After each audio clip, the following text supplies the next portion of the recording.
Hey, welcome back. This is episode 4 of Rob Wells Music Talk. I am your lovely host, Rob Wells, and today we are going to be talking about what makes a song a hit song. I'm going to try to take you through this whole process of breaking down what makes a hit song. And it's actually quite a funny question. What is a hit song? I'd say it's $1 million question. I honestly wish that I had the foolproof answer to what makes a song a hit song. If I did, I'm sure that I probably wouldn't be sitting here in the studio. I'd probably be doing this video from some beautiful beach somewhere in the world. Anyways, just working in the industry, these are sort of my opinions as to what makes a song a hit song. Not all of my songs have been hit songs. Quite a lot of them have just come out and done nothing, and then the ones that I think are going to be massive, they do nothing, and then the ones that I think are nothing at all, they become big songs. So it's really interesting. It's really all over the map. So let's just kind of break it down. With songwriting, for me, it's all about communication. It's all about emotion and how that emotion connects to the listener. It's all about taking the listener away for 3.5 minutes at a time. It's kind of like going to see a movie. If I go to a movie, I want to feel like I've been transported away to something different, some place different, some different environment, some different situation that I've never experienced before. It's told to me in a completely different manner than anything that I've ever lived. The same thing goes for a song. I want that same experience. I want to be transported away for 3.5 minutes at a time and just feeling like I'm hearing something with fresh ears, or just, a new take on something that I've never ever heard before.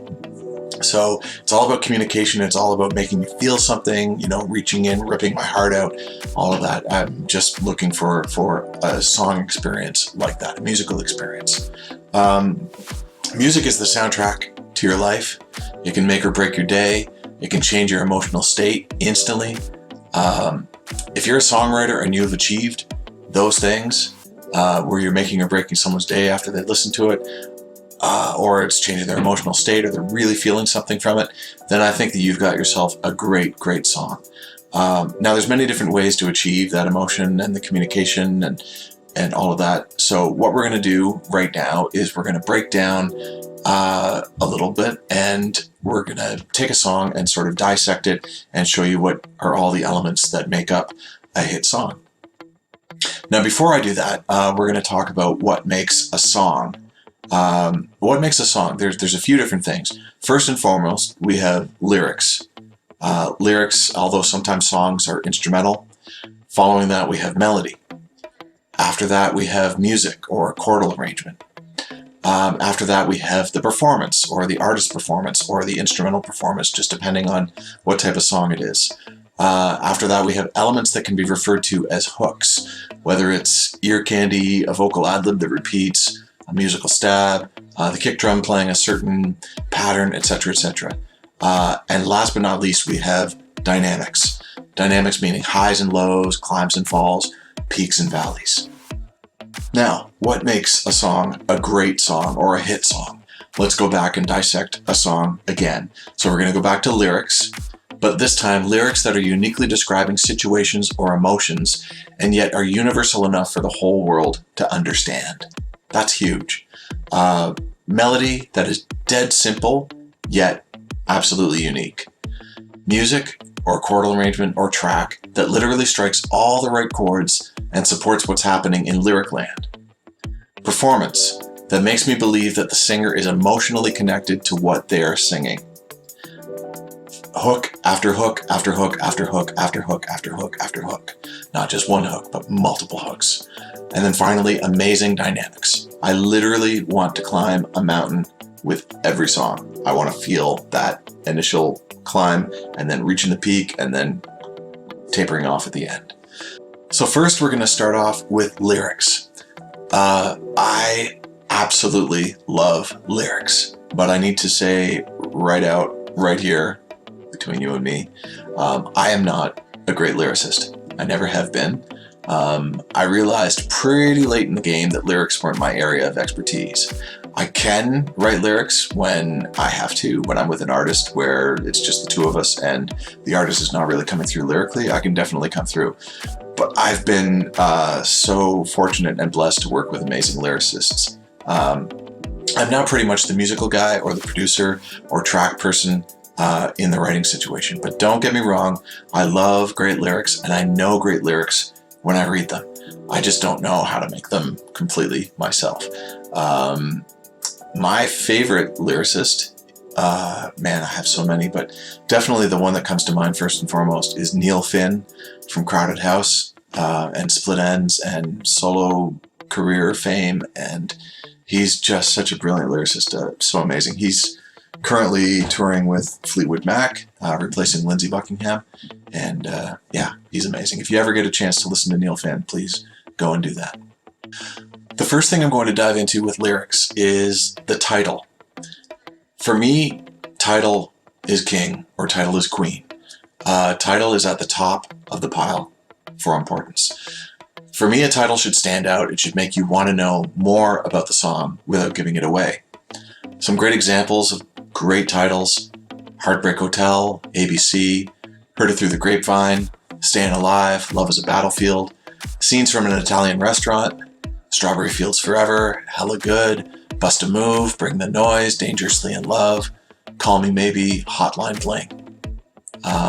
There's a gazillion other titles out there, but those are some titles that definitely come to mind. You don't have to have a title first, although it's great if you do. Sometimes it's just an idea first that you have, just a concept without a title. Sometimes the title shows itself when writing the song. As you're writing along, all of a sudden you come across something that's just really, really cool, and the title is this. Or quite often we don't know what the title of the song is until the end of the day when we've written the song, and then we look back and we're like, well, what do we want to call this? And we're definitely like, okay, it's going to be that. But for me, it's great to know the title first. It's exactly like getting into a car and knowing what destination you're traveling to. So important to know which way you're going to go, and once you have your destination, then you know exactly what road you're going to take in order to reach that destination. So a title just definitely points the way as to what the emotion of the song is and where you're going to go lyrically and chordally and all that. Is it going to be happy? Is it going to be sad? Is it going to have a lot of energy? Is it going to be slow? All of that. Title can really, really show all those things for sure. Following title, it's the opening lines of the lyrics. So after you've got them intrigued with a fantastic title, the opening lines have to pull you in to the story or setting instantly. My favorite opening line of all time is actually not from a song, it's from a movie a long time ago in a galaxy far, far away from Star Wars fame. That's a pretty amazing example of an opening line. A good friend of mine, an amazing songwriter, Christopher Ward, another fellow Canadian, but he lives in Los Angeles. He is the master of opening lines. There's Black Velvet, if you know that song, by Alana Miles. If you don't know any of these songs, please pause and go check out these songs. They're amazing. Black Velvet by Alana Miles. The opening lines, unbelievable. Check this out. Mississippi in the middle of a dry spell. Jimmy Rogers on the Victrola up high. Mama's dancing with baby on her shoulder. The sun is setting like molasses in the sky. That is amazing. I love it. It just paints such a great picture, and you feel it and you know exactly where you are, and then the song just takes you in. It just really, really brings you in. And then the title is amazing. Black Velvet. What a great, great title. So here's another one from Christopher Ward, which I'm a massive fan of. I can't believe he's my friend, but he's a super nice guy and super talented, super humble. Anyways, this next song is called Beautiful Goodbye by Amanda Marshall. And again, such an amazing lyric. He told me at one point that it took him months to write this lyric, and it shows. It's so amazing. The opening lines for Beautiful Goodbye: fed up with my destiny and this place of no return. I think I'll take another day and slowly watch it burn. Fantastic. I love it. I love all that. There's many, many other examples of opening lines, but I'll sort of draw it right there. So now lyrically, we're going to talk about the rest of the song. If we have our title, if we have our opening lines that are great, that are just really reeling people in, every lyric following the intro lines should really point towards the title of the song. Almost like a funnel, you know how you're gonna like pour a liquid into a funnel and it all goes into one little spot right there. It's kind of the same idea, that you want all the lyrics to point themselves right towards that title so that it really, really makes sense and it's really concise, and just, you know, within 3 minutes you have made the most amazing song and it makes sense, and there's not too many tangents and offshoots or anything like that. So think of the lyrics as a funnel. You should be able to just take each line and read it and know kind of what the rest of the song is about, if that makes sense. I had a really, really funny moment back in the day with lyrics where a gentleman by the name of Michael McCarty, who's a brilliant, brilliant person in the music industry, he used to work for EMI Music Publishing, and I went in to have a meeting with him, and I was showing him my lyrics and I was showing him my songs and all of that, and he said, "Rob, your songs and productions are really, really good, but you need a lot of help with your lyrics.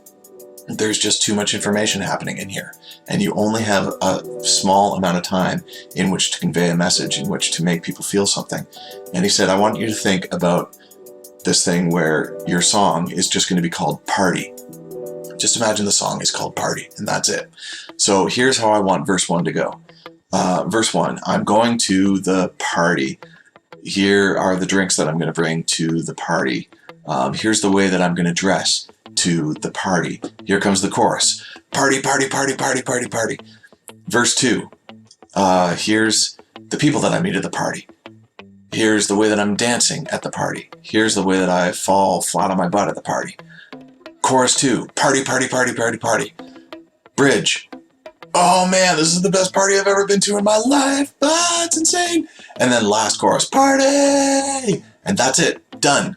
The moment that you put something else in there where you've just, you know, had a big bad breakup and you're having a real tough week and all that, it's just that puts the brakes on everything and just makes the song too complicated and too much information, and just, you really need to just break it down in pop songwriting and just make it seem that it is just one idea, one solid idea, and it just really carries forward in a great, great way. Country music is amazing for just giving a great payoff. I'm always looking for the great payoff in pop music, in any kind of music. I just really want to feel something that by the end of that chorus, I'm just thinking, I have never heard that lyric ever in another song. It's really moved me in a way that I never thought I could be moved. That's really the benchmark. That's what it has to be like. There's so many songs that I could mention as just like great songs that have just slayed me. That'll be another show. So that's it for today. On our next episode, we're going to be talking about further on into what makes a hit song. We've just covered lyrics, so in our next segment, we are going to cover melody. And I hope you enjoyed today. Oh, and please don't forget to subscribe to this channel. It means a lot to me if you do. And please leave me some comments. If you have any questions, you want to know anything more about what I've said, or if you have another question about anything at all to do with music. Okay, talk to you later. Bye-bye.